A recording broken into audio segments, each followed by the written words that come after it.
Vamos a comenzar en honor a los puntuales. Faltan todavía, ¿verdad?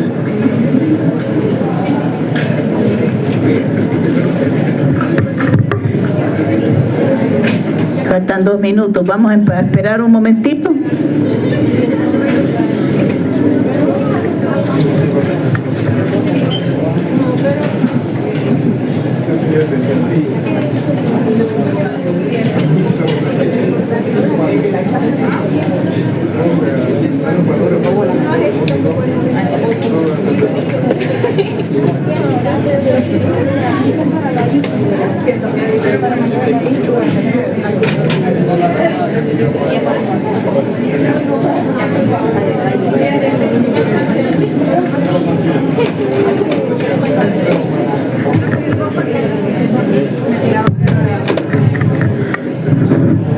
Buenas tardes, jóvenes.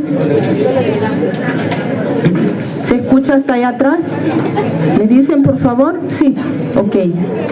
Bien, solo quizás antes de que iniciemos con la clase, con la doctora que ya está con nosotros, para continuar con el tema de plantas medicinales, que es el tema que tenemos para esta tarde. Nada más recordarles que tenemos a partir de mañana ya iniciamos con la práctica institucional en los establecimientos de salud, y recordarles que siempre deben de llevar su hoja de evaluación para el desempeño de la actividad que van a hacer. Esa hoja, si se han fijado, tiene una fotografía que debe de llevar, ¿sí? Entonces no se les debe olvidar tampoco la hoja para hacer su informe de las actividades que han realizado, así como también no se les debe olvidar el otro informe de las actividades de proyecto que ustedes hayan realizado. Si hicieron una coordinación, hicieron la exposición de sus actividades al director o directora del establecimiento en esta primera visita, pues eso es lo que van a colocar, ¿verdad? Y en adelante las actividades que ustedes hayan realizado tienen que venir especificadas en ese informe. Ya lo vimos aquí al inicio en la clase inaugural de cómo está constituido y los elementos que se solicitan en ese informe. Entonces, recordarles también que la entrega de sus hojas de informes y evaluación es en físico acá, después de la actividad, y también se sube a la plataforma. Cada docente tiene el espacio o debe asignar el espacio para que ustedes, cada grupo, lo suba en ese espacio, ¿verdad? Y allí la entrega es en grupo, ¿sí? Ya está la distribución que debieron de haberla visto, y ahí aparecen quiénes son los coordinadores de cada uno de los subgrupos en la práctica en el establecimiento. Ahora, en la asignación es para los coordinadores, quienes son los que deben de entregar en físico esas hojas de evaluación. Estamos, entonces eso sería toda la información. No sé si ustedes tienen alguna pregunta, duda. Yo les he colocado también en la plataforma, solo me faltan 2 unidades de salud donde he colocado los nombres de los directores para que ustedes los anoten, los tomen en consideración para cuando se presenten en el establecimiento, ¿verdad? Y ahí he colocado los nombres de ellos. Solo me falta, creo que la Barrios, y porque no sé si es el mismo director, pero si es el mismo no hay problema. Y me falta también San Antonio Abad.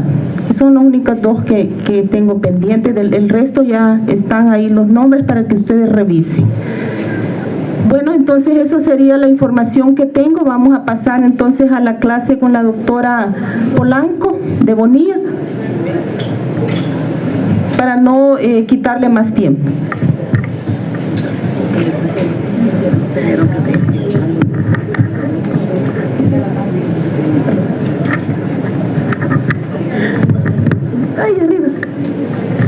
Tengan todos muy buenas tardes. Para mí es un gusto estar con ustedes, con achaques, qué sé yo. Ahora, en vez de guerra de otro tipo, ¿verdad? Guerra de bastones, pero ni modo, ¿verdad? Vamos a hablar un poco sobre los problemas en salud pública que nos provoca en nuestros países la utilización de plantas medicinales. En países como México, Venezuela, Colombia, Argentina, Perú, Ecuador, En muchos países hay una cátedra de plantas medicinales debidamente certificada y además con su centro de investigaciones, porque para poder prescribir plantas medicinales es necesario que hayan estudios que lo respalden. Pero eso es el sueño de todos los países, pero en nuestro medio, como El Salvador, la tradición es lo que manda y desafortunadamente eso es lo que provoca que sea una práctica de riesgo. Y por tanto, pues aquí vamos a ver lo que se hace usualmente en otros lados. Cambié el orden de las presentaciones porque la clase que tenía que darles es otra, pero les he puesto esta por una razón. En esta ya aparecen algunas plantas que sí se han investigado, pero desafortunadamente todas las investigaciones concluyen en que hay que darle continuidad, porque ahorita que los experimentos han sido que en ratones, han algunos que en seres humanos, pero que no son concluyentes. O sea que lo que les voy a presentar todavía está en desarrollo, todavía no es algo final, ¿verdad? Sí les puedo anunciar la buena noticia, que la moringa efectivamente sí es efectiva para la diabetes tipo 2 y que es una práctica bastante segura, pero el noni no. O sea que la moringa sí ya está siendo aceptada como tratamiento controlado por conocedores, por supuesto, como tratamiento de la diabetes tipo 2. Y que no tiene muchos efectos secundarios, pero en el caso del noni, el noni desafortunadamente todavía no hay estudios concluyentes, pero la moringa parece ser, hay 3 estudios de universidades importantes que ya sí dieron luz verde. Bueno, sin más preámbulo, vamos a seguir.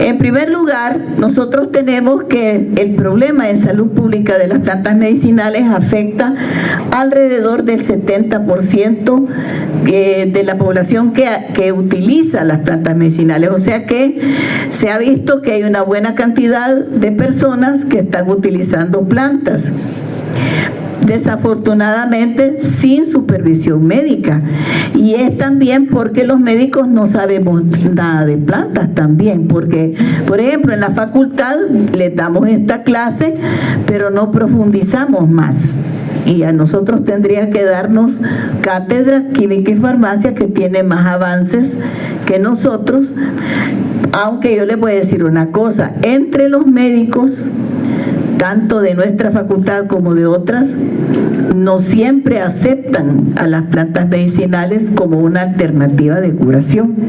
O sea que hay una gran resistencia. Nuestro modelo de salud es altamente medicalizado, pastillero, ¿verdad?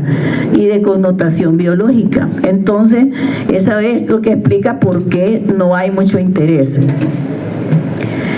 La falta de regulación. Fíjense que aunque hay una Dirección Nacional de Medicamentos, es de medicamentos, pero no de plantas medicinales. Entonces, ustedes pueden ir a los mercados y hay un montón de hierberos, la venden en cápsulas, en pomadas, en cataplasmas, la venden en vapores.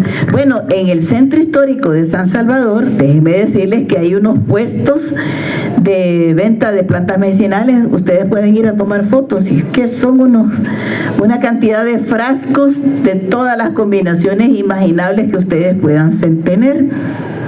O sea que ya no la venden la ramita así para que la cosa va, sino que la venden en cápsulas. Hacen el polvo de la planta, ya sea una sola planta o una combinación, y la venden como cualquier pastilla, ¿verdad?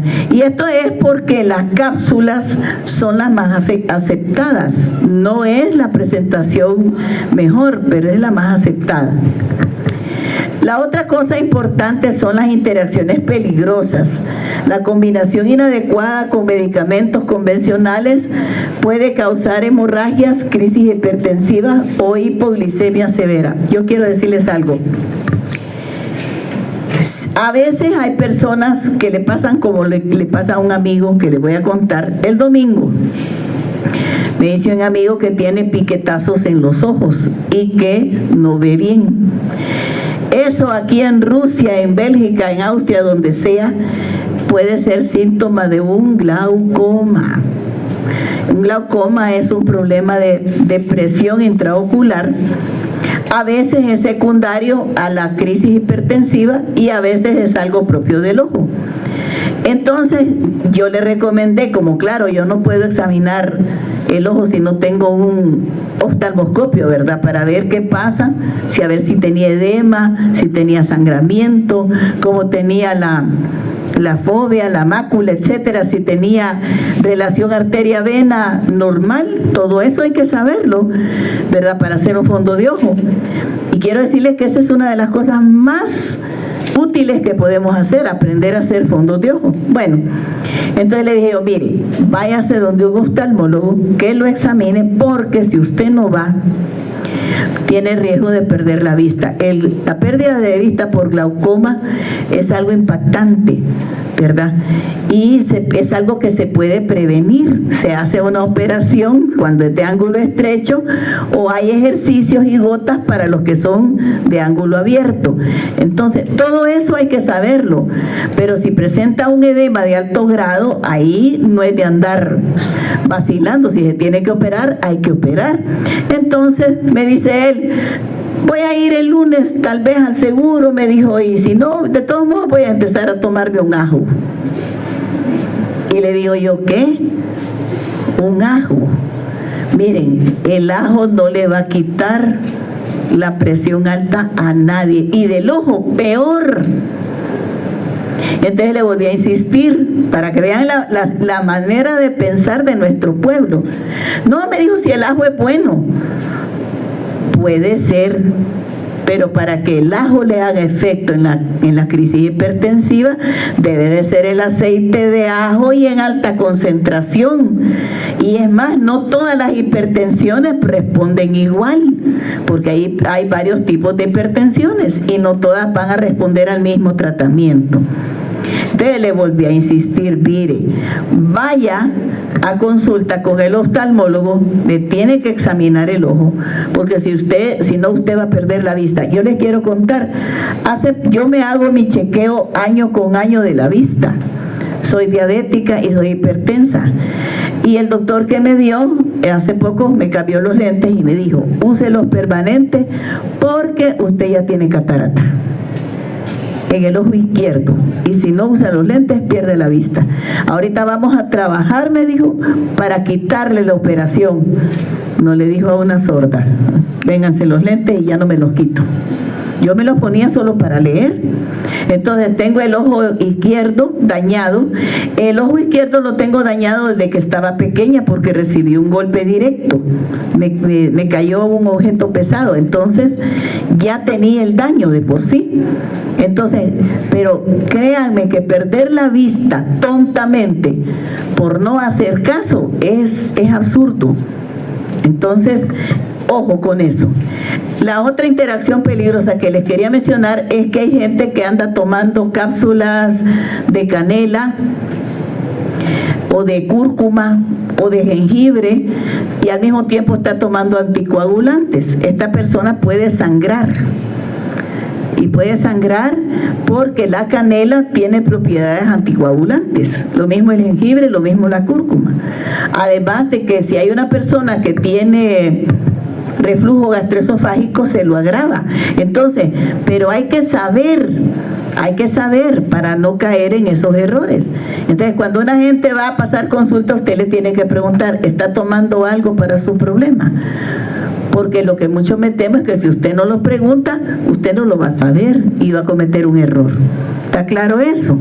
Siempre hay que preguntar. Y otra cosa, tome en cuenta otra cosa. La gente miente. No, yo no estoy tomando nada. Ayer empecé un poquito, ya tiene meses de estar tomando eso, ¿verdad? Bueno.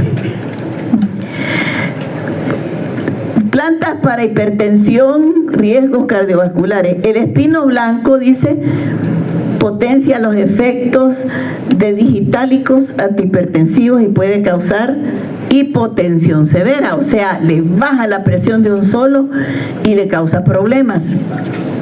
Además puede provocarle arritmias, ¿verdad?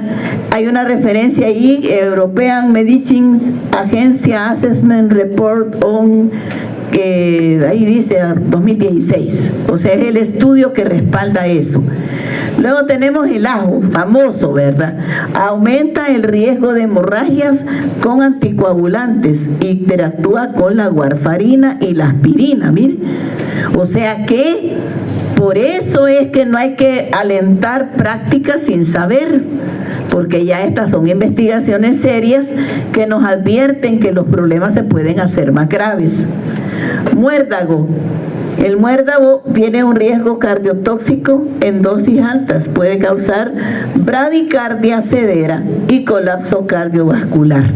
Si usted no sabe qué tiene la paciente y está tomando eso, lo más seguro es que va a tener complicaciones. Por eso es que hay que tomar un electro para saber cómo es el trazo. Si no tiene ¿cómo se llama?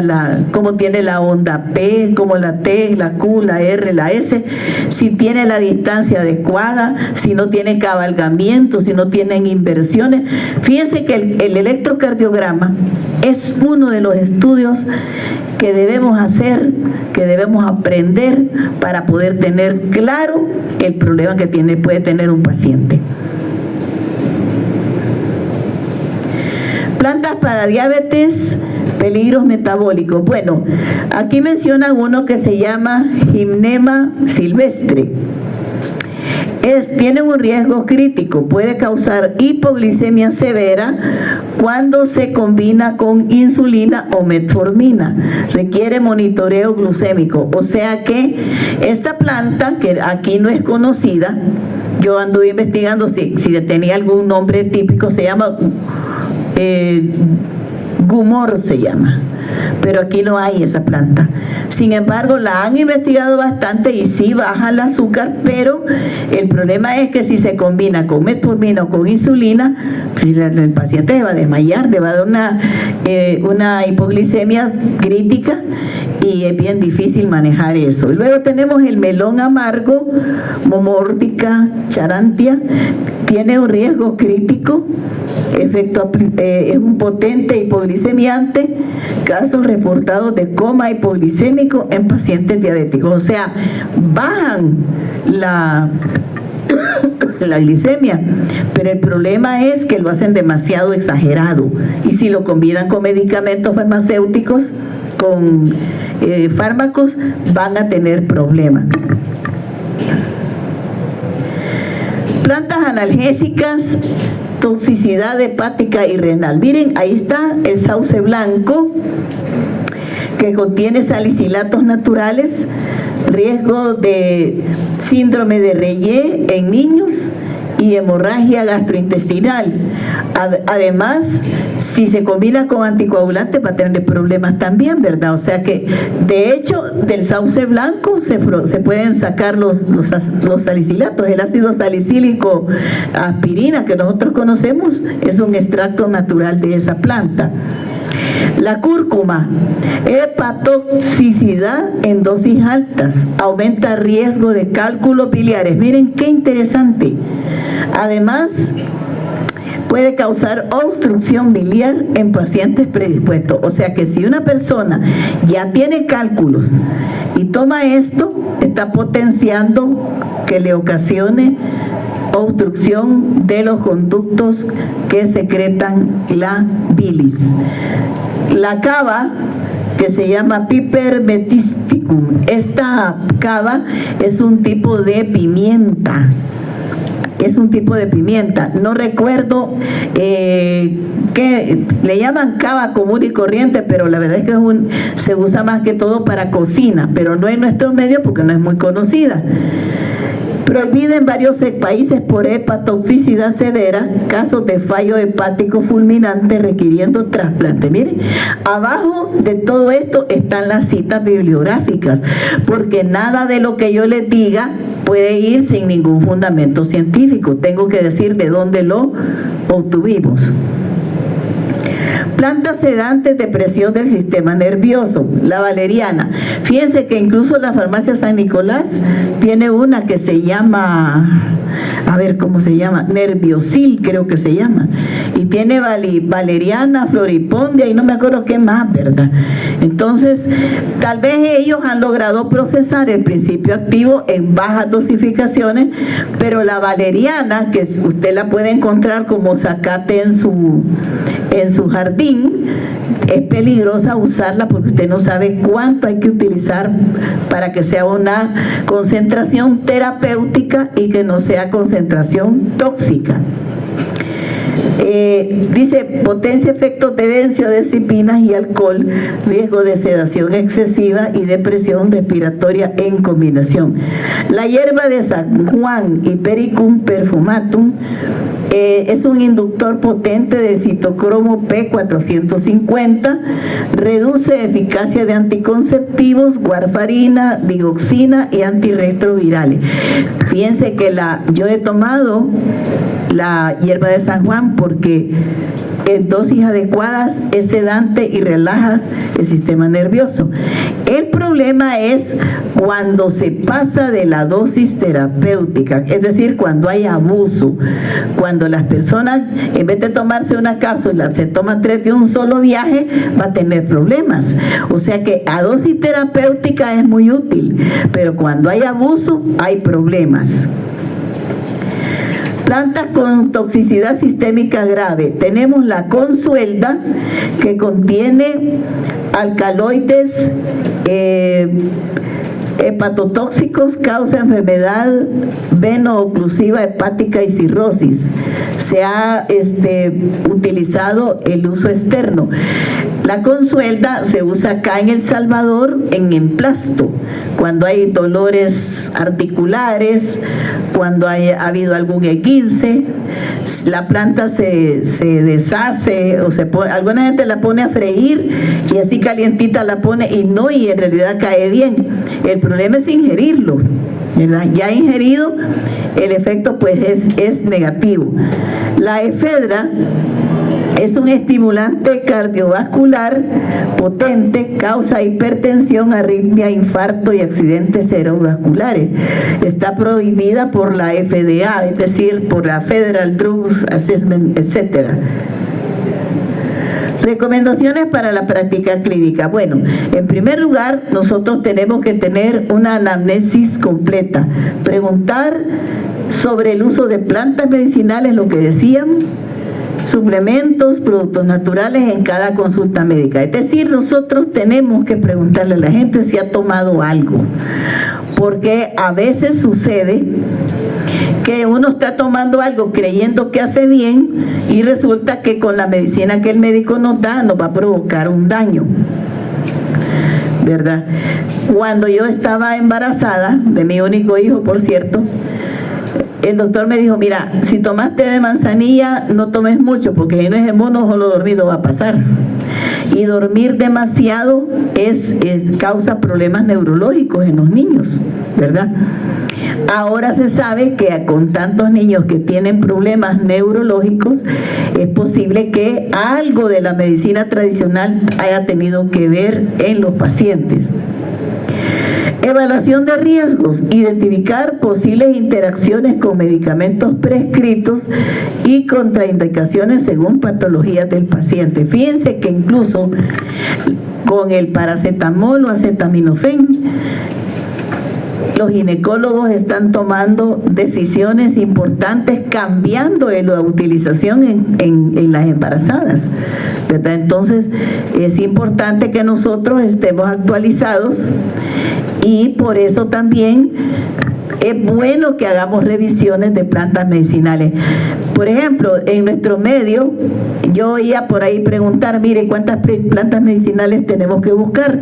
Miren, hagan un listado de 25. plantas medicinales en El Salvador, y de esas 25 investiguen cuáles son las 10 más frecuentemente utilizadas y apréndanse de memoria lo que tienen esas 10, porque cuando ustedes vayan a pasar a dar consulta en el interior de la República, tienen que saber lo que la gente puede estar utilizando. Educación del paciente, informar sobre riesgos potenciales y la importancia de la supervisión médica en el uso de las plantas. Establecer seguimiento regular con pruebas de laboratorio cuando sea necesario para detectar toxicidad temprana. Fíjense que hay mucha gente. Yo conozco una persona que tiene años de estar tomando el té de hojas de guayabo. Cuando yo le pregunto para qué toma eso, me dice que es porque baja el azúcar, porque sirve para regular la digestión y bueno, un montón de cosas. Pero realmente sabe él que tomar de manera perenne un té como eso le puede afectar. Hay mucha gente que me dice, mire, yo me tomo un medio vaso de agua tibia con 2 cucharadas de aceite, de vinagre de manzana para perder peso. Pero ignora que la flora intestinal tiene que estar con ciertas condiciones para no tener problemas digestivos. O sea que, aunque sea algo natural, hay que aguardar ciertas medidas y hay que consultar con los que saben. Yo siempre he dicho que si un médico le deja un medicamento a cualquier paciente, tiene que estar preguntando, mire, ¿cuánto tiempo más tengo que tomarlo? ¿Verdad? ¿Cuánto tiene que durar el tratamiento? Yo conozco gente que toma amoxicilina como tomar cualquier cosa, como que es una vitamina. Y lo que sucede es que después, cuando le da una infección, ya no le pega la amoxicilina. La amoxicilina ya no le hace resultado. ¿Por qué? Porque ya se hizo resistente la bacteria a la amoxicilina. La bacteria, ¿verdad? Porque los virus no. Con los virus no hay ni que tomar antibióticos. Bueno, en realidad este tema, como futuros médicos, debemos equilibrar el respeto por las tradiciones terapéuticas, pero hay que tener evidencia científica segura, porque el gran problema es que la mayoría de las plantas medicinales están todas en investigación. Ya vamos a ver algo por ahí. La responsabilidad profesional, hay que mantenerse actualizado sobre interacciones y efectos adversos de plantas medicinales, es parte integral de la práctica médica moderna. Miren, en una embarazada hay que tener cuidado, porque muchas plantas lo que hacen es ser abortivas, ¿verdad? Van a estimular el trabajo temprano del embarazo, del parto, y la persona puede perder el bebé. Entonces, no se debe de menospreciar el tema, porque allá en el campo hay un personaje muy respetado en la comunidad, que es la partera o el sobador, y ellos recetan estas cosas. Y lo peor del caso es que muchas veces las personas no dicen, cuando van a ponerse a control de embarazo, no dicen. Entonces nosotros tenemos que preguntar, que averiguar. Tenemos que también estar continuamente haciendo revisiones bibliográficas. ¿Por qué razón? Porque las revisiones bibliográficas nos van a ayudar a tener evidencias, a tener documentación, a tener mucha información para poder orientar mejor a nuestros pacientes. Bueno, tenemos la primera presentación. No sé si hay preguntas hasta acá. ¿Alguna inquietud?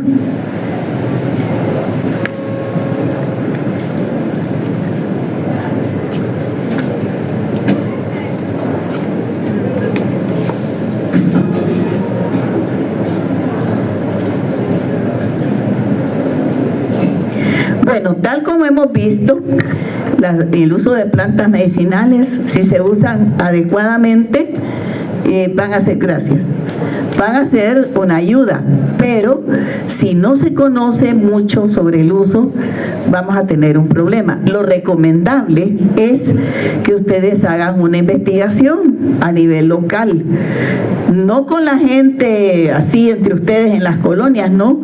¿Saben dónde? En las comunidades, porque ahí es donde la gente, si no tiene para la medicina, va a buscar las plantas. Tal vez aquí en la ciudad no es tanto eso, pero en los pueblos, olvídese. Si allá, si a veces no hay ni doctores, fíjense, yo estuve en una comunidad donde doctores no había y ellos se defendían con plantas medicinales. En esa época, por esos rumos de Chalatenango, todavía tiraban flechas, ¿verdad? Cuando yo llegué hacia el año 2000, pero llegué a conocer mucho de lo que la gente hacía. Bueno, ya de esto ya habíamos dicho que las plantas medicinales está arraigado en nuestro medio por nuestra cultura, ¿verdad? Y realmente es un desafío para el sistema sanitario cambiarle la concepción a la gente. Fíjense que donde hay más problemas es en los lugares donde las comunidades indígenas todavía tienen presencia. Pues si aquí indios somos todos, ¿verdad? Yo no sé ustedes, pero yo sí soy india, ¿verdad? Hasta de negro tengo en mis ancestros. Pero realmente nosotros todos tenemos ancestros cuya cultura viene maya pipil, ¿verdad? Algunos más mayas, otros más pipiles y otros más feos, ¿verdad? Ya mejor ni digamos. Bueno, las plantas medicinales se comenzaron a utilizar en El Salvador. Según en El Salvador tenemos alrededor de 182.543 habitantes en el año de 1992, según Ramírez, el estudio que hizo, y usaban plantas medicinales representando así 1/3 de la población total. O sea que en el año 92, 1/3 de la población estaba usando plantas medicinales. Los factores influyentes, según el estudio de la FAO en el año 2000, es el uso ligado a factores culturales, sociales y económicos, con alta densidad poblacional y presión sobre los recursos naturales. Pero insisto, esto es más en las áreas rurales, en las áreas donde el acceso a los servicios de salud no es tan bueno, ¿verdad? No es tan efectivo. Las plantas medicinales son aceptadas porque es un recurso fácil de obtener, es confiable, la gente le tiene mucha confianza, mucha credibilidad y además son accesibles y casi siempre una sola planta tiene varios usos para varias enfermedades. Es decir, por ejemplo, vamos a poner el ejemplo del limón, vaya. El té de las hojas de limón a mucha gente le cae bien para el sistema nervioso, igual que el naranjo agrio. El jugo de limón es antiséptico, es antiinflamatorio, ayuda cuando las personas tienen problemas gastrointestinales, etcétera. Y así podríamos ver, por ejemplo, las hojas de mango. Si usted tiene un poquito de tos y hace un té de hojas de mango, le cae bien, puede mejorar la tos. Y si se usa para dolor de cuerpo en baños, es efectivo y es seguro. Entonces la gente le tiene mucha confianza. Las personas confían en estos recursos por tradición familiar, accesibilidad económica y percepción de seguridad por ser naturales. A veces le dicen los familiares a los nietos, mira, anda, cortate 3 hojas de tal cosa, ponerlas a cocer, te lo tomas y ya te vas a sentir bien. Y a veces no es ni necesario comprarlo porque lo tienen en el jardín de su casa y eso da cierta seguridad. ¿Cuáles son el impacto en la salud pública? Primero, los riesgos sanitarios. El uso no regulado puede generar intoxicaciones e interacciones medicamentosas, además de retraso en tratamientos convencionales, ¿verdad? Y eso va a ser un problema. Una persona puede enmascarar los síntomas y hacer que el médico se confunda. En las enfermedades crónicas, la diabetes y las enfermedades cardiovasculares, frecuentemente los pacientes recurren a plantas sin supervisión. El que me puedo yo más es el noni, porque hay gente que hasta lo ha sembrado en su casa, el noni, y créanme que eso apesta a vómito de chucho. Yo no sé cómo la gente toma eso, usted vea. Yo solo lo olí una vez y quedé asqueada. Automedicación. Muchos pacientes sustituyen tratamientos prescritos por remedios herbales, creando riesgos adicionales para su salud. Fíjense que a mí me dieron una vez una mezcla, ya le voy a decir que llevaba llantén, jugo de limón, llantén, jugo de limón y una pedacito de penca de maguey, y todo eso lo ponían a cocer y lo echaban en gotas para deshacer las masitas que a veces salen en el ojo, ¿cómo se llaman? Los terillones. Se deshacen, pero lo que no me habían dicho es que eso ardía, y arde de a galán, ¿verdad? Porque una gota me echaron y pegué gritos, porque eso es molesto, ¿verdad? Entonces eso es abrasivo, puede ser peligroso. Problemas asociados al abuso. El uso inadecuado de plantas puede provocar consecuencias graves para la salud, especialmente cuando reemplaza tratamientos convencionales o se combina con medicamentos sin conocimiento médico. Por eso es que es importante tener certeza de realmente lo que sirve y para qué, ¿verdad?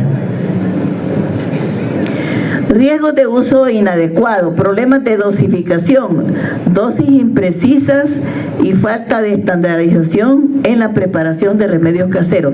No es lo mismo que usted haga un té con 3 hojitas de, digamos, por ejemplo, de orégano, a que usted eche el mazocotón de hojas de orégano y se lo toma. Aquello queda negro, no queda ni verde. Y cuando usted lo toma, aquello es amargo, ¿verdad? Además, puede causarle más daño que bien. Le va a dar ganas de vomitar. El té de orégano es bueno cuando uno tiene dolor de estómago, pero si usted lo hace bien puro, le va a doler el estómago igual, ¿verdad? Porque es amargo a morir. Control sanitario deficiente. Hay ausencia de control de calidad en la recolección, almacenamiento y procesamiento de plantas medicinales. Fíjense que en todos los mercados estos puestos deberían de ser regulados por el Ministerio de Salud, porque miren, hay plantas medicinales que las recogen del suelo, llevan ese de vaca, ese de perro, es excremento de murciélago, o sea, aparte de que eso no está bien recogido, miren, una planta medicinal para poderlo utilizar debe de ser procesada adecuadamente, desinfectada, debe de someterse a desinfección antibiótica, tostada y manipulada con mascarilla, con guantes, con gorro, porque es algo que usted lo va a ingerir. Pero imagínense que los que recogen las plantas medicinales con las patas chucas, con el sudor, sin guantes, sin mascarilla, hay heces por todas partes. Entonces, ¿qué control va a haber? ¿Me entiende? O sea que aunque sea una planta, tiene que ser preparada para consumo humano. Pregunta de examen, y no voy a decir después que no lo dije, porque la planta medicinal es un producto de consumo humano y por eso es que debe de estar adecuadamente preparada. ¿Qué más? Toxicidad documentada. Nosotros tenemos que revisar, como les decía en la bibliografía, qué tan segura es usar una planta. Hay varias plantas que no son seguras de utilizar. La canela, la ruda, el ajenjo, la milenrama, la juanilama, el chichipince, y así podríamos mencionar. ¿Por qué no son seguras? Porque usadas en dosis que son altas pueden provocar más problemas que beneficios. Pero eso hay que irlo a leer, hay que ir a revisar, y desgraciadamente no es solo un estudio, sino que hay un montón de estudios que hay que revisar. Entre mejor documentados estemos, va a ser mejor.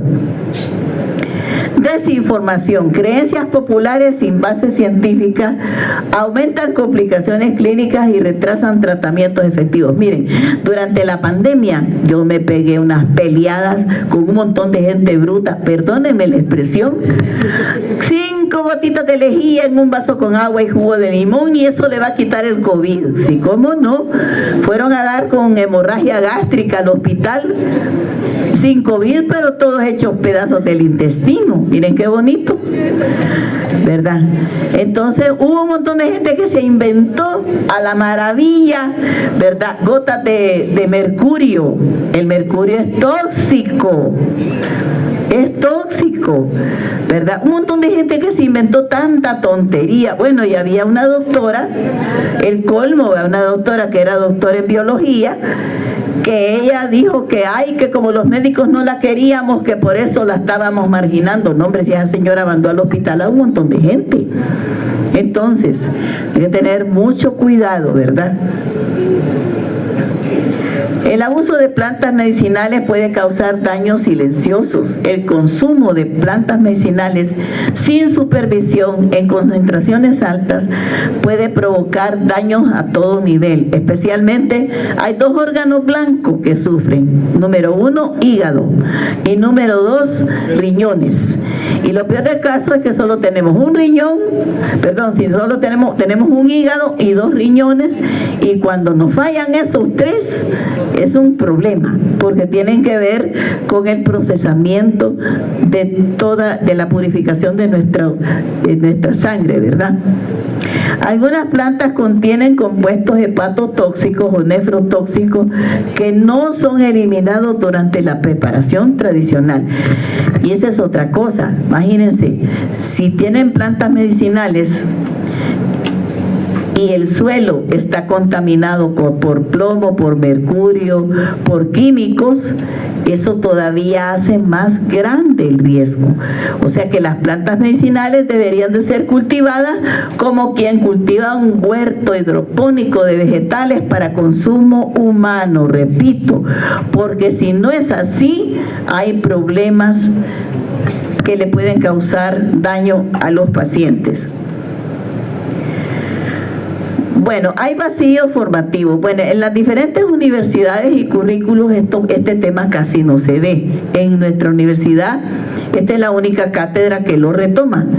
Sentimos que no es suficiente. ¿Por qué? Porque aquí tendríamos que tener otras 2 clases más profundas con especialistas en las plantas, como son los químicos y los biólogos, para poder tener una mejor idea.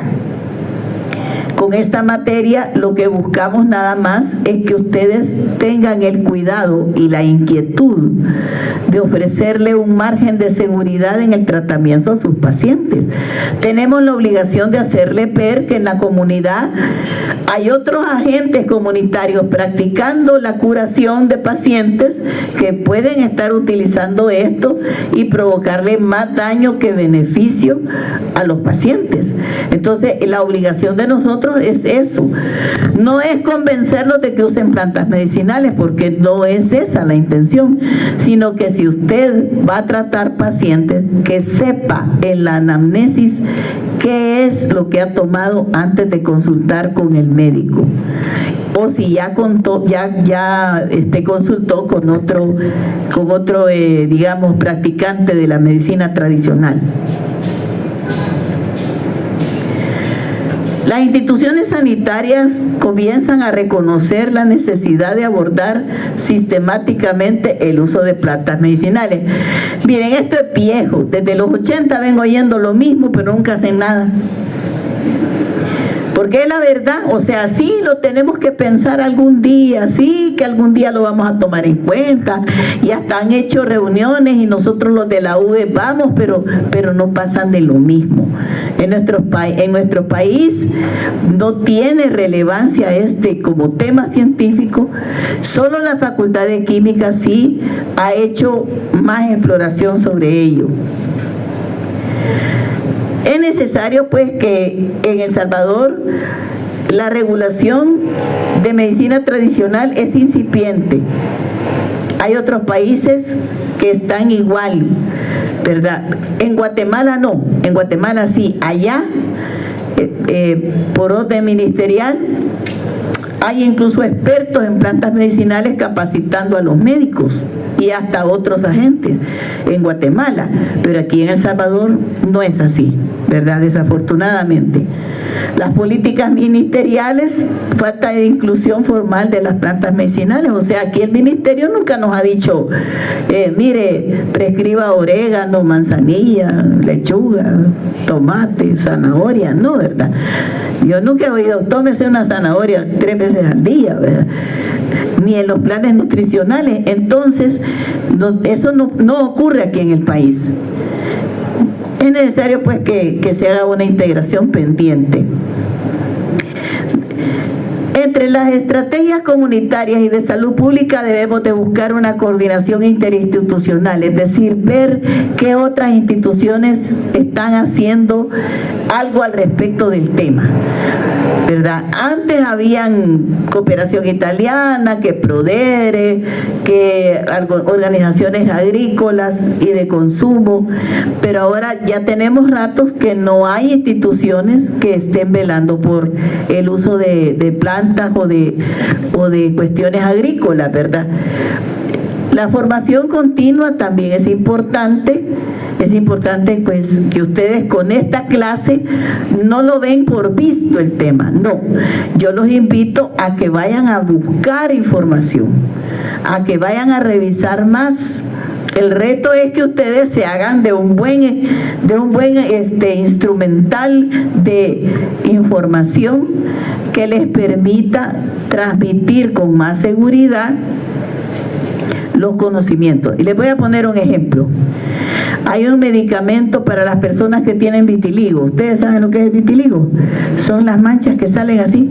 Fíjense que se descubrió de un principio activo de la zanahoria, que tiene betacaroteno.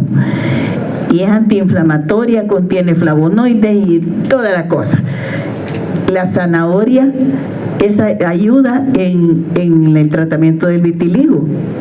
También está el ácido retinoico, pero eso ya es otra cosa, ¿verdad? Pero lo que les quiero decir es que las personas, ustedes le pueden recetar a alguien, mire, un buen licuado de zanahoria es muy saludable por los nutrientes que contiene. Además, da energía. Tiene vitamina A, vitamina E, vitamina C. O sea, es algo que es saludable, que ayuda. Pero yo les aseguro que le digo a usted que come una zanahoria 2 veces al día, no me lo acepta. Entonces haga jugo de zanahoria con naranja y le va a caer fabuloso. Cosas así son las que ustedes pueden recomendar, ¿verdad? Pero si ya alguien llega, mire, fíjese que me he hecho un té de matapalo y me lo tomo 3 veces al día, ahí se va a mandar a la cementería sola, ¿verdad? Bueno, así se llama matapalo. Es necesario pues entonces que nos preparemos con educación para poder hacer una mejor prevención. Así como las plantas medicinales pueden curar, las plantas no hemos dicho solo las hojas, también los frutos, ¿verdad? Es más saludable para un diabético consumir mandarinas que consumir naranjas y manzanas. ¿Por qué? Porque el azúcar de la mandarina es distinta al azúcar de las naranjas y las manzanas. La mandarina es la de escoge. ¿Qué otro para el diabético? Arándanos o cranberries o blueberry le dicen también, que no contienen el azúcar, la sacarosa tradicional o la fructosa tradicional, que sí le va a dar problemas al diabético con hiperglicemia. Hay un fruto que últimamente ha tomado auge, que es la pitahaya. Miren, es increíble todo lo que la pitahaya puede hacer por usted. Es un antiinflamatorio formidable, le ayuda con su flora intestinal, mejora su digestión y además miren el cutis lo pone terso. la pitahaya. Hay una fruta que es una palmera especial que se llama acai, que es muy recomendada para ustedes los jóvenes porque tiene altas concentraciones de vitamina C y le ayuda es energético y no tiene efectos tóxicos. Miren qué bonito, son frutas, porque no hemos dicho plantas, hojas, nada más, raíces, no, sino que también los frutos, la fruta, vale la pena que investiguemos qué es lo que tienen y cómo nos pueden ayudar. Pues es necesario hacer un uso seguro y consciente, ¿verdad? Debemos de partir de la realidad cultural y también de los riesgos sanitarios que esto implica, sobre todo en niños, en embarazadas y en pacientes con enfermedades crónicas no transmisibles. Es necesario pues fortalecer la regulación, mejorar la formación médica, la información basada en evidencia científica. Realmente nosotros tenemos mucho por hacer con el tema, pero como repito, desgraciadamente con una materia que está dando esto, pues y nosotros solos, pues como que estamos incompletos. ¿Alguien de ustedes ha oído alguna vez de frescos como el de carao, el tamarindo, el chan? Ahí tienen, y eso la gente lo usa frecuentemente, ¿verdad? El fresco de chan, el fresco de tamarindo, el fresco de carao. Fíjense que el carao, por ejemplo, en pacientes que han estado muy enfermos, les proporciona una gran vitalidad, una gran energía. Tiene un contenido muy bueno de antioxidantes. Bueno, aquí tengo un documental que dura un poquito de tiempo. Yo le voy a poner el inicio, pero se lo voy a dejar en la presentación para que ustedes lo vean en su casa completo. Habla de lo que está haciendo la Facultad de Química y Farmacia, la Escuela de Biología y los botánicos para investigar las plantas medicinales. Y también les he puesto ahí el enlace de un artículo, de uno de los muchísimos que hay. Ustedes pueden ver en el internet estos artículos y se van a llevar una gran información. No lo voy a poner por mucho tiempo porque desafortunadamente cambiamos la hora de la clase porque yo tengo un control médico con exámenes y me pidieron que estuviera antes. Entonces, pero voy a poner a continuación el video. Vamos a ver si se puede.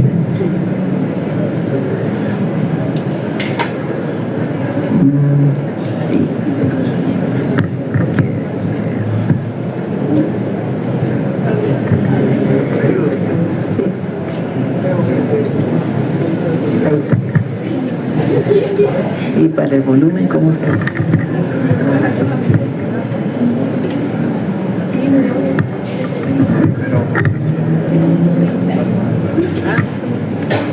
Sin embargo, desconocen qué contienen las plantas o las usan sin regulación, confiados en que son naturales. ¿Por qué el uso medicinal de plantas puede ser dañino para la salud? Los estudios científicos que respaldan el efecto medicinal de especies vegetales son escasos. Un equipo de investigadores de la UES estudia algunas plantas usadas por la población salvadoreña para curar el dolor. Las especies vegetales estudiadas son aptas para el consumo humano. ¿Qué efectos negativos conlleva el uso indiscriminado de plantas? Un total de 4 plantas de la flora salvadoreña fueron sometidas a rigurosos estudios científicos para determinar su eficacia en el control del dolor.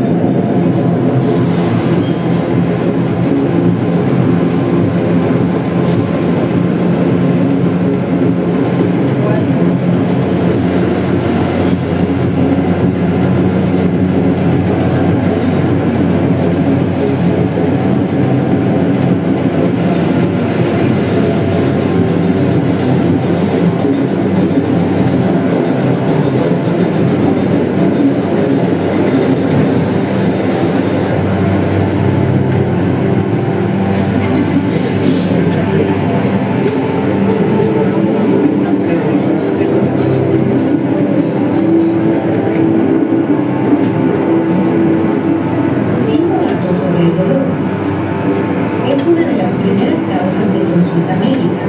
1 de cada 5 pacientes tiene dolor crónico. El dolor crónico es la mayor amenaza para la calidad de vida a nivel mundial. El dolor constante es capaz de acelerar el envejecimiento.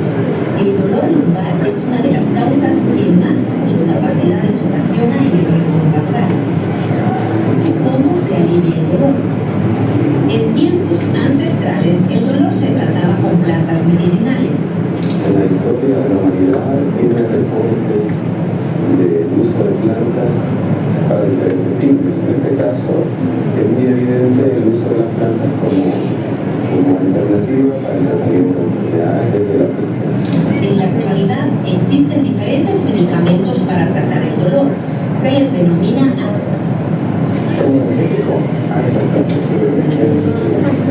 si está embarazada o lactando, evite ingerir estas especies vegetales. Si no, para ello. Existen diferentes medicamentos para tratar el dolor. Se les denomina analgésicos. Van desde aquellos de acción leve a fuerte. Algunos de los más conocidos son ibuprofeno, clofenaco y morfina. Aunque existen muchos fármacos para tratar el dolor, hay 3 aspectos a tomar en cuenta. La mayoría solo funcionan como calmantes, generan efectos secundarios y tienen precios altos. De todos los pacientes que necesitan analgésicos para el dolor crónico, pocos tienen acceso a ellos. Así lo establece el informe presentado por la Organización Mundial de la Salud en 2023. Pese a que la morfina es eficaz y de costo relativamente bajo para aliviar dolores intensos, y figura en la lista modelo OMS de medicamentos esenciales desde 1977, existe una marcada disparidad en el acceso al medicamento de un país a otro. Ante la necesidad de encontrar alivio para el dolor, muchas personas recurren a las especies vegetales. Hay reportes de la Organización Mundial de la Salud que más del 80% de la población a nivel mundial usa plantas. Y esto es debido a que literalmente en algunos países como el nuestro, la población vive en 2 sistemas de salud. Un sistema de salud formal y un sistema de salud alternativo o popular. Y dentro de este tratamiento popular o alternativo aparece el uso de las plantas medicinales. Algunas especies vegetales usadas para tratar el dolor pueden tener compuestos que afecten la salud. Las personas desconocen qué contienen las plantas, sin embargo, las usan confiadamente y sin regulación, por el simple hecho de ser naturales. Un equipo de científicos de la Universidad de El Salvador, desde hace una década, estudia algunas especies vegetales para identificar compuestos químicos que sean útiles para tratar el dolor. A la fecha han analizado las siguientes especies: Guadislama caleauticifolia, Natial Perechia lishniviflora, Chupte Persea chileana, Aguacate mico Persea ceruli. Estas son ampliamente utilizadas por la población salvadoreña para tratar diversos síntomas. El Salvador tiene una flora tan abundante siendo un país tan pequeño. Eso me sorprende. Y así como propiedades de las plantas hay, así hay diversidad de plantas y los usos a veces van cambiando de región. Posiblemente porque en alguna región es más abundante alguna enfermedad que otra. Los investigadores buscan determinar si dichas plantas ejercen un efecto positivo frente al dolor y evidenciar si sus compuestos son aptos para el consumo humano. Mi nombre es Mauricio Pacheco, tengo 51 años, soy ingeniero electricista. Más de 7 años vivió con dolores fuertes, tomaba medicamento a diario, cada vez dosis más altas, y sin embargo, el dolor permanecía intenso. Esta es la historia de René Pacheco. Desde el 2014 comenzó a buscar respuestas para entender qué le causaba el dolor y recibir el tratamiento idóneo. Se alivió después de la operación, pero ya en el 2016 sí ya eran dolores bastante fuertes y vivía tomando medicamento. El medicamento que llegué a tomar ya con el neurocirujano llegó a ser tan fuerte pero que ya no me hacía absolutamente nada. El dolor está hecho para protegernos. Forma parte del sistema de defensas del cuerpo. Es un mecanismo de alerta. Avisa a nuestro cuerpo que está sufriendo algún tipo de daño. La Asociación Internacional para el Estudio del Dolor define el dolor como una experiencia sensorial y emocional desagradable, asociada a un daño en algún tejido, actual o potencial. Cada persona reacciona diferente al dolor. Hay muchos factores psicosociales que nos pueden afectar en la percepción del dolor. Porque estoy muy cansada, porque trabajo 12 horas, porque tengo problemas en casa, porque tengo problemas económicos. Pues son factores sociales que pueden contribuir a la percepción del dolor. El dolor puede afectar diferentes áreas de la vida, desde la parte emocional, laboral, hasta la familiar. El dolor crónico puede ser un desarrollo de la depresión. La sustancia que a nosotros nos mantiene contentas, que nos mantiene con ese pensamiento de decir, voy a buscar ayuda en un paciente con dolor crónico, lo vuelvo a repetir mayor de 3 meses, el paciente, todas esas sustancias son abolidas. Toda la serotonina, toda la dopamina, a nivel cerebral, serotonina, dopamina, se vuelve tan vendida que el paciente vuelve a una depresión y me dice, en caso ya no tiene solución. ¿Para qué voy al médico? Yo tomé tanto medicamento que ya no vale la pena seguir. La búsqueda por aliviar su dolor ha llevado a René Pacheco a una cirugía, a fisioterapia diaria, a consumir medicamentos permanentes, a realizar cambios en sus hábitos alimenticios, a incorporar el ejercicio en su rutina, a priorizar su salud mental y a someterse a una terapia intervencionista realizada con un algoritmo. El diagnóstico de René Pacheco es lumbalgia. Fue un proceso de aprendizaje, se pasó por quizás momentos de depresión, porque es un dolor que afecta en situaciones tan sencillas que para la gente normal puede ser insignificante. Un movimiento leve que puede generar dolor. Tiene que tener una respiración muy superficial, porque si usted respira hondo, siente el dolor pulsando. Según la Organización Mundial de la Salud, el dolor se clasifica en diferentes tipos y categorías de acuerdo a la duración, la intensidad y la causa. Se puede clasificar el dolor, tanto dolor crónico, por dolor musculoesquelético, dolor neuropático, dolor oncológico, dolor relacionado al cáncer, dolor también de cefaleas o de región orofacial, uno de dolores de región facial, cráneo, y se ha determinado también una clasificación muy importante que es nueva, que es el dolor psicótico, que es cuando el paciente ya se descartó cualquier patología, cualquier organicidad a nivel sistémico corporal y al final se determina como dolor psicótico. A nivel mundial, los médicos tienen como guía para tratar este padecimiento la escalera del dolor de la OMS, que indica el tipo de fármacos a utilizar para que el enfermo esté libre de dolor. En un inicio, esta se creó para tratar a pacientes con cáncer terminal. El primer escalón, que era el de manejo convencional, con analgésicos leves, como por ejemplo acetaminofén, AINES, que son los analgésicos no esteroideos como ibuprofeno, eran el primer escalón. El segundo escalón son los mismos medicamentos, solo que se utilizan coadyuvantes, que son medicamentos que nos ayudan a potenciar el analgésico primario.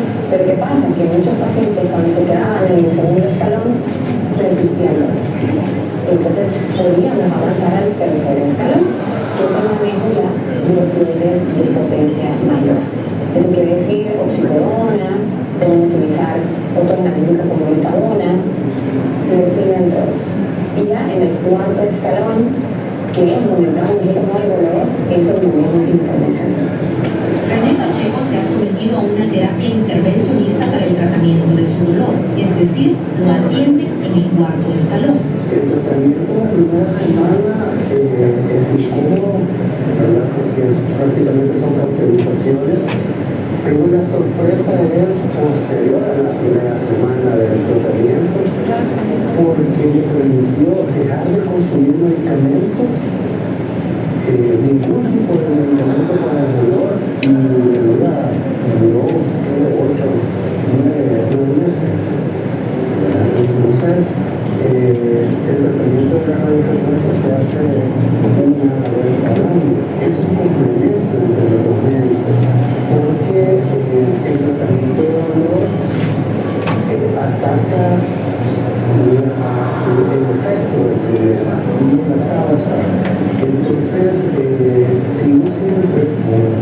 impiden el tratamiento y a la par hicimos el tratamiento para el dolor, con algología. La algología es la especialidad médica que trata el dolor. Es una rama de la anestesiología. En El Salvador solo existen 13 especialistas en algología. La doctora Silvia Castaneda es una de ellas y atiende a René Pacheco desde hace 2 años. Cada 17 de octubre se conmemora el Día Mundial contra el Dolor, con el fin de evidenciar la necesidad urgente de encontrar mejor alivio para el sufrimiento físico por enfermedades. En este punto, cobra importancia el trabajo de los investigadores de la UES, quienes estudian 4 especies vegetales que en El Salvador se utilizan de manera popular para curar el dolor. Las especies vegetales pueden causar efectos negativos en la salud.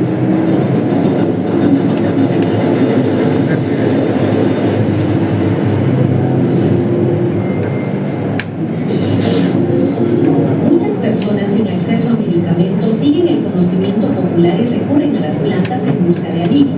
La población que utiliza especies vegetales como medicina desconoce las dosis permitidas. Aunque las especies vegetales son naturales, pueden tener compuestos químicos que resulten dañinos o tóxicos para el organismo humano. ¿Por qué las especies vegetales pueden causar efectos negativos si son naturales? Las plantas, para defenderse del ataque del entorno, herbívoros, bacterias, hongos, ocupan a las moléculas que ellas mismas producen, ¿verdad? Y eso es lo que la gente utiliza para curarse. Son compuestos que pueden tener algún efecto secundario o pueden tener una interacción con el medicamento, ya sea que inhiban o ya sea que sumen la actividad, ¿verdad? Entonces, siempre se recomienda que el paciente que toma una planta medicinal le diga al médico que está tomando. Los estudios científicos que respaldan o descartan los efectos medicinales de especies vegetales son escasos. Por tal razón, el conocimiento popular del uso medicinal de las plantas debe ser rectificado por la ciencia.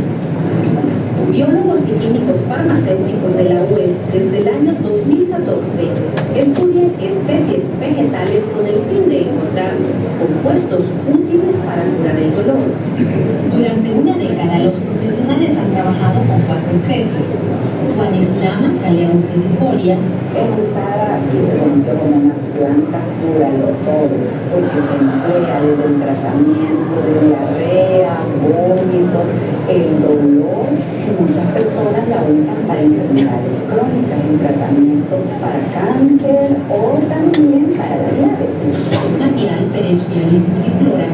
Las personas lo utilizan para tratar problemas urinarios y también para desinflamar el intestino. Es un arbusto, lo ocupan tradicionalmente para hacer cercos en las casas, porque esta es de la familia de las cactáceas. Casi no se han hecho estudios de efectos analgésicos con esta familia. La especie presenta muchas espinas.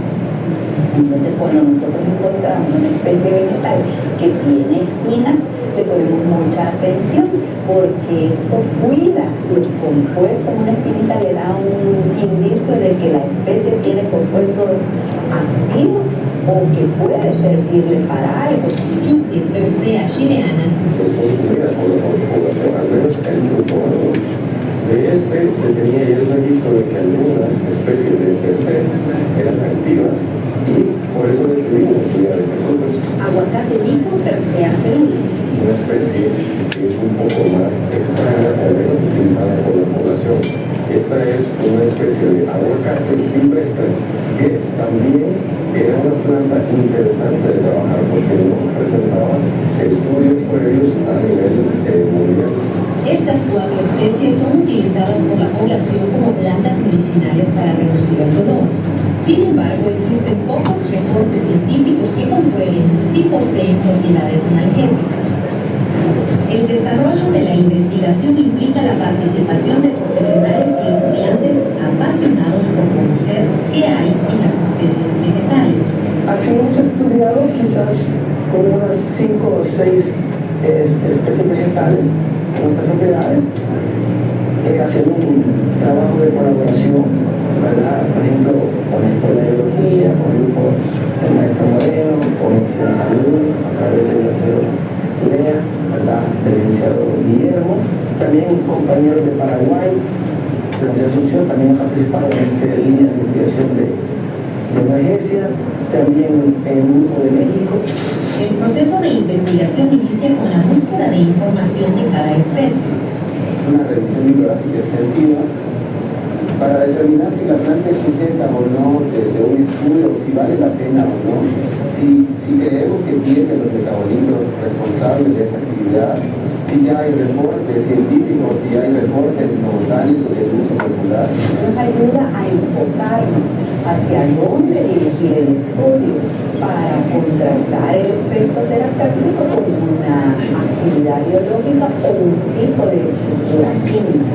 Hay que leer numerosa literatura, la mayoría en inglés, ¿verdad? La siguiente etapa es recolectar las muestras de la especie vegetal. Los profesionales del Laboratorio de Investigación en Productos Naturales de la Facultad de Química y Farmacia de la UES son los encargados de recolectar las muestras. Esto lo hacen con el apoyo de un especialista en botánica. Y ahí es donde entra el grupo de botánicos que colabora con el grupo, ¿verdad? La licenciada Ariel, el profesor Ariel, del Museo Natural, del barrio, que ellos son los que nos dan esos ojos de los organismos y nos dicen, esta es la que ustedes quieren estudiar. Ellos la identifican, la autentican, le ponen un número de voucher y ya con nosotros ya lo podemos conectar. Con las muestras preparan los extractos que servirán para desarrollar 3 tipos de análisis. El primero está dedicado al estudio de los compuestos de la planta para identificar metabolitos secundarios útiles en la cura del dolor. Se le denomina análisis fitoquímico. Las plantas son seres vivos que tienen un metabolismo interno. Nosotros le llamamos metabolismo primario a todos aquellos compuestos que utilizan para su funcionamiento vital. El metabolismo secundario, que es de donde provienen los metabolitos secundarios, son todos aquellos compuestos químicos que genera la planta que le sirven de defensa. Ellos pueden utilizar esos compuestos químicos para repeler algún insecto, para repeler algún depredador que la esté acechando.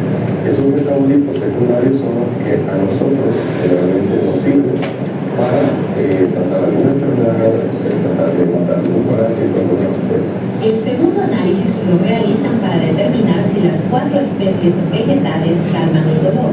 El tercer análisis sirve para verificar si los compuestos de estas plantas provocan alguna reacción dañina. Estos 2 análisis se desarrollan a través de la experimentación animal.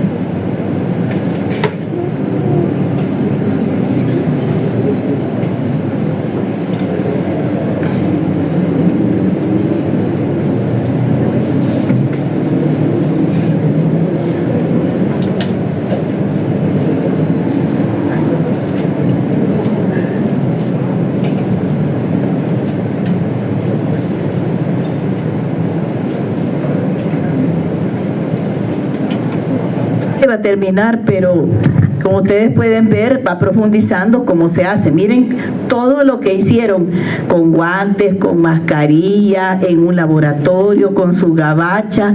O sea, no es a solo ir a arrancar la planta, vaya a coserla y cométela, no, sino que hay todo un proceso científico para validar el uso de una planta medicinal. Les traje ese reportaje porque está bien bonito, prácticamente está complementando lo que ya habíamos visto en la clase, y ahora les he traído este artículo, plantas medicinales en el tratamiento de la diabetes, que también se lo pongo en la presentación. Este artículo está muy bonito porque al final presenta una serie de plantas que ya se ha validado que se pueden utilizar en la diabetes tipo 2.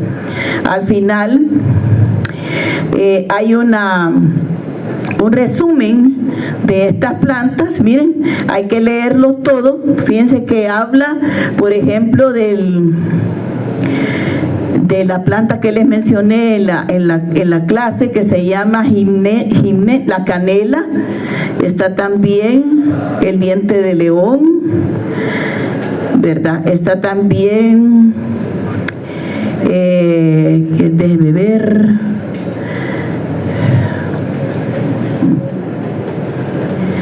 diente de león, la Taraxacum officinale. Está también el fenogreco que se le llama también trigonela, ¿verdad? Miren, con esta planta yo tuve una experiencia.